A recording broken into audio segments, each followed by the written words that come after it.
One leadership power play about making difficult decisions that may piss you off. Hi, I'm Laura. I work with wicked smart leaders who want to lead smart. If you like this kind of stuff, like and follow for more. When was the last time you made a decision and realized you blew it because you moved too quickly? Grab a pen and paper because I'm going to help you deconstruct how your brain makes decisions and you don't even realize it. Even if you think you are one of those people who are very calm, cool, collected, and you are discerning with your decision making, you're still going to want to grab a pen and paper. The first thing you're going to want to do is write down data. Here is where you think of it like a movie camera where it pans out and you can see the whole scene in front of you.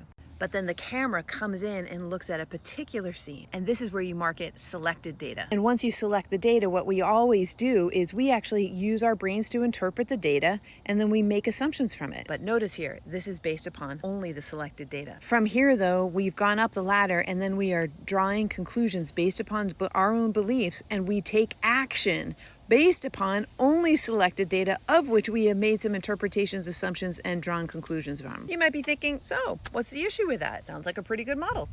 Not when it's based upon wrong selected data. Here's an example. You have two people in your team, one who's come back from maternity leave, another who's come back from paternity leave.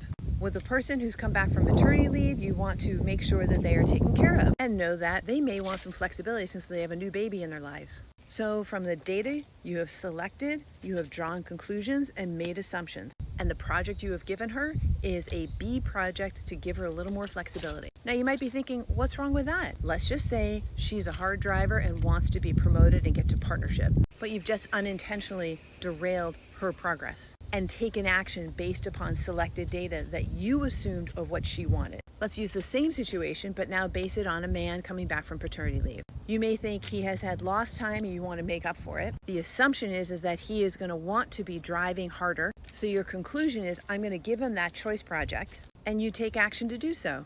Again, with good intentions, but faulty data. Wherever possible, instead of making decisions based upon your own conclusions and assumptions, especially when it has to do with someone else's livelihood, career trajectory, and their opportunities, ask them, get curious. And you're going to want to, before you take action, come down and get curious. So instead of it's your selected data, open this up and see maybe there's other data to get selected around. The Ladder of Inference was created by Chris Argyris from MIT. If you're trying to level up your leadership, you need to know these things that will differentiate you from a superior leader from an average. So check out the link in my bio and let's schedule a time so we can level up your leadership. We have a few openings right now for one-on-one. There's 5 slots. If you like, first come, first serve. I hope to see you there. And we also have a group coaching program that if that's a better fit for you, we have a few slots available. Have a beautiful day, brilliant one.